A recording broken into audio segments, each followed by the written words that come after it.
ओम श्री गणेशाय नमः। ओम नमः शिवाय। आइए आज आप सब सुनेंगे महाशिवरात्रि व्रत की कथा। महाशिवरात्रि का व्रत जो कि फाल्गुन माह के कृष्ण पक्ष की चतुर्दशी तिथि के दिन महाशिवरात्रि का व्रत धारण किया जाता है और इस दिन भगवान शिव जी का जो कि दिन रात्रि में खास करके रात्रि में 4 प्रहर पूजन करने का विधान है। जो भी भक्त सच्ची श्रद्धा के साथ नियम और निष्ठा के साथ महाशिवरात्रि का व्रत धारण करते हैं, इस दिन भगवान शिव जी का पूजन करते हैं तो उनके सभी प्रकार के पापों का नाश होता है तथा वैवाहिक जीवन खुशहाल होता है और जीवन में सुख समृद्धि की प्राप्ति होती है। तो आइए सुनते हैं महाशिवरात्रि व्रत की पावन कथा। तो बोलिए प्रेम से भगवान भोलेनाथ की जय, माता पार्वती की जय। कथा के अनुसार श्री सूत जी ने ऋषियों से अनेक प्रकार के कथाओं का वर्णन करते हुए ऋषियों से कहा कि हे ऋषियों, अब आप लोग को एक और श्रेष्ठ कथा सुनाता हूँ जो सर्वोत्तम और सर्व पापहारी है। ऐसे उत्तम व्रत को श्रवण कीजिए।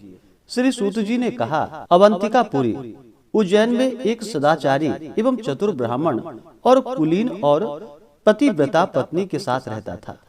ब्राह्मण पत्नी सदैव पति की आज्ञा का पालन करती थी। उसके 2 पुत्र थे जिसका नाम सुनिधि और वेदनिधि था। ज्येष्ठ पुत्र सुनिधि अपने माता पिता का आज्ञाकारी और छोटा पुत्र वेदनिधि वेद शास्त्र का पारंगत होते हुए भी दुर्व्यसनी और वैश्यागामी था। पिता को जब अपने छोटे पुत्र वेदनिधि के दुर्व्यसन के बारे में जानकारियां प्राप्त हुई तो कई बार उसने गुप्त विरोध भी किया, परंतु वेदनिधि ने अपने दुर्व्यसनों को नहीं छोड़ा। कई बार उसके परिवार वालों ने भी ताड़ना दी, परंतु वेदनिधि अपने दुर्व्यसन से निवृत्त नहीं हुआ। किसी समय उस नगर के राजा ने वेदनिधि के पिता पर प्रसन्न होकर अपने हाथ की अंगूठी दी। ब्राह्मण ने अंगूठी लाकर अपनी पत्नी को दी। उस अंगूठी को ब्राह्मण पत्नी ने सुरक्षित स्थान पर रख दिया, परंतु दुष्ट वेदनिधि की दृष्टि उस अंगूठी पर पड़ी और उसने उस अंगूठी को चुराकर अपनी प्रेयसी वेश्या को दे दिया। एक समय उसी वेश्या का नृत्य उस राजा के सम्मुख हो रहा था। उस वेश्या की अंगुली में अपनी दी हुई अंगूठी को देखते ही राजा ने पूछा, यह अंगूठी तो मैंने ब्राह्मण को प्रदान की थी, तुम्हारे पास कैसे आई? राजा के इस प्रश्न से वेश्या चौंक गई और उसने बात बनाने की चेष्टा की। तो राजा ने जब दंडित करने की धमकी दी तो उसने बताया कि यह अंगूठी ब्राह्मण पुत्र वेदनिधि ने दी है, जो मेरा अत्यंत प्रेमी है। राजा ने वेश्या से अंगूठी ले ली और अपने किसी सेवक को सौंप दी। राजा ने दूसरे दिन ब्राह्मण को बुलाया और कहा कि हे ब्राह्मण, मैंने आपको जो अंगूठी दी थी, कृपा कर आप मुझे लौटा दो। मुझे आवश्यकता है, बाद में पुनः आपको लौटा दूंगा। ब्राह्मण ने अपने घर आकर अपनी पत्नी से कहा कि जो अंगूठी मैंने तुम्हें दी थी उसको ले आओ, राजा ने मांगी है, बाद में लौटा देंगे। ब्राह्मणी ने जहां अंगूठी रखी थी पति की आज्ञा सुनकर उसे लाने के लिए गई, परंतु नहीं मिली।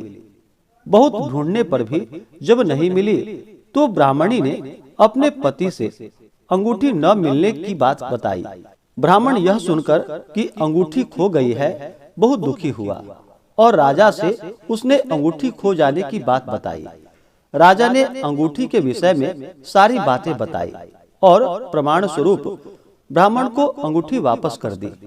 लज्जा से नतमस्तक होकर ब्राह्मण बहुत दुखी मन से अपने घर लौट आया और अपनी पत्नी को ऊंची नीची बातें सुनाते हुए अपने पुत्र वेदनिधि को घर से बाहर निकाल दिया। घर से निकाल दिए जाने के पश्चात वेदनिधि कुछ समय तक इधर उधर घूमता रहा और जब वह दयनीय स्थिति में अपनी प्रेमिका गणिका के घर पहुंचा तब गणिका ने भी उसको अपमानित कर अपने यहाँ से चले जाने के लिए कह दिया। संयोगवश उसी दिन परम पवित्र महाशिवरात्रि का व्रत था। कोई धनी मानी वैश्य शिव मंदिर में शिव पूजन के लिए फल एवं पुष्प भोग सामग्री लेकर मंदिर में जा रहा था। वेद निधि उस धनी वैश्य को शिव पूजा के लिए जाते हुए देखकर अत्यंत प्रसन्न हुआ और मन ही मन सोचने लगा कि जब यह शिव पूजन कर चले जाएगा तब मैं भगवान शिव पर चढ़ाई गई भोग सामग्री का ही भक्षण कर अपनी भूख को शांत करूंगा। ऐसा सोचकर उस धनी वैश्य के पीछे पीछे चल पड़ा। वैश्य ने मंदिर में जाकर सविधि भगवान शिव का पूजन किया। वहाँ और भी संत महात्मा, संत पुरुष और नर नारी भगवान शिव की पूजा कर रहे थे।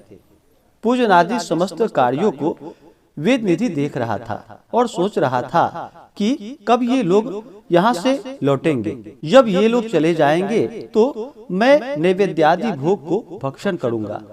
ऐसा मन में विचार कर वेद निधि ने अपनी इच्छा पूर्ति के लिए रात्रि जागरण किया। मंदिर में उपस्थित लोग भगवान शिव की प्रथम पहर की पूजा समाप्त कर अपने अपने स्थान को चले गए तथा कुछ वहीं पर सो गए। वेद निधि मंदिर में शयन करते हुए लोगों को निद्रावस्था में जानकर शिव पर चढ़े नैवेद्य के लिए धीरे धीरे शिव जी की मूर्ति के समीप आ गया। उस समय जलते हुए दीपकों का प्रकाश भी कुछ मंद सा हो रहा था। भगवान आशुतोष शिव जी के ऊपर दीप की छाया होने के कारण जो सामग्री भक्तों द्वारा चढ़ाई गई थी वह स्पष्ट दिखाई नहीं पड़ रही थी। वेद निधि अपने सफल उद्देश्यों के लिए अपनी पगड़ी से थोड़ा कपड़ा फाड़ बत्ती बनाकर टिमटिमाते हुए दीपक में उसे डालकर दीपक की रोशनी को तेज किया, जिसके कारण अंधेरा दूर हो गया और उस शिवजी पर चढ़ाई भोग सामग्री को ग्रहण कर वहां से चल दिया। शीघ्रता के कारण वहां सोए हुए लोगों पर उसका पैर पड़ गया, जिससे जाकर जब लोगों ने उसे देखकर चोर चोर कहकर आवाज लगाना शुरू किया तो भयभीत हो वह वहां से भाग पड़ा। चोर चोर की आवाज सुन राजनियुक्त पहरेदार भी वहां उपस्थित हो गए और उसे भागते देखकर पहरेदारों ने उसका पीछा किया तथा उसे रोकने के लिए अपने धनुषों पर निशाना साधते हुए बाण छोड़ दिए। बाण लगने के कारण वह दुर्व्यसनी वेद निधि घायल होकर वही भूमि पर चिल्लाता हुआ गिर पड़ा। हे ऋषिगण, वेद निधि जमीन पर गिरते ही मर गया। भगवान शंकर की असीम अनुकंपा से ही अज्ञानता से उसका व्रत और रात्रि जागरण भी पूरा हो गया था। वेद निधि के मृत्यु होते ही तत्क्षण यमराज पार्षद एवं आशुतोष भगवान के गण वेद निधि की आत्मा को ले जाने के लिए वहां पर आए। दोनों में वाद विवाद होने के फलस्वरूप शिव गणों ने यम गणों से कहा कि इसे हम लेने आए हैं और यम गणों ने कहा कि नहीं, इसे हम लेने आए हैं, क्योंकि इसने जन्म से लेकर आज तक पाप ही किया है। यम गणों का उत्तर देते हुए शिव गणों ने कहा कि यह बहुत पापी था, परंतु हे यमगण, भगवान शंकर के व्रत एवं रात्रि जागरण से इस दुरात्मा के समस्त पाप नष्ट हो गए हैं। यमगण तथा शिवगण परस्पर विवाद करते हुए निर्णय हेतु धर्मराज के पास गए। धर्मराज यमराज ने दोनों गणों की बातें सुनकर इसके पश्चात अपने पार्षदों से कहा, निश्चित ही वेद निधि के समस्त पाप शिव कृपा से विनष्ट हो गए हैं। इस प्रकार दोनों तरफ के दूतों को समझाकर यमराज ने शिव गणों को सादर नमस्कार किया और उस ब्राह्मण वेद निधि को जीवन प्रदान कर कलिंग देश का राजा बना दिया। वेद निधि को नमस्कार कर यमराज ने कहा कि हे शिव भक्त, तू धन्य है जो शिव पूजन में तत्पर हुआ।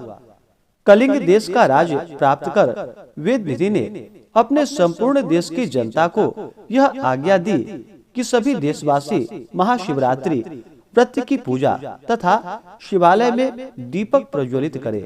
हे ऋषिगण, ऐसा सत्कार्य करने से वेद निधि भुक्ति मुक्ति को प्राप्त किया। इस व्रत का महात्म्य कितना उत्तम है कि अज्ञानतावश शिव पूजा करने पर भी भगवान शिव अपने भक्तों को भुक्ति मुक्ति प्रदान करते हैं। जो प्राणी श्रद्धा भक्ति के साथ इस महाशिवरात्रि व्रत को करते हैं वे परम मुक्ति को प्राप्त करते हैं। वेद निधि ने स्वार्थवश ही दीपक को प्रज्वलित किया था, फिर भी उसे ऐसा सुंदर फल प्राप्त हुआ। सोच विचार कर विधि विधान के साथ भगवान शिव की प्रसन्नता के लिए जो दीपक प्रज्वलित करते हैं, भगवान उसे अपना सर्वस्व प्रदान कर देते हैं। हे ऋषिगण, इस परम पवित्र व्रत के समान और कोई व्रत नहीं है एवं भगवान शिव के समान दयालु और कोई देवता नहीं है। हे ऋषियों, जो कुछ आप लोगों ने महाशिवरात्रि व्रत के विषय में मुझसे पूछा था, मैंने विस्तार पूर्वक वर्णन कर आप लोगों को सुना दिया। इस कथा को श्रवण करने मात्र से प्राणी क्षण मात्र में समस्त पापों से मुक्त हो जाता है, इसमें संशय नहीं है। तो बोलिए प्रेम से भगवान भोलेनाथ की जय, माता पार्वती की जय।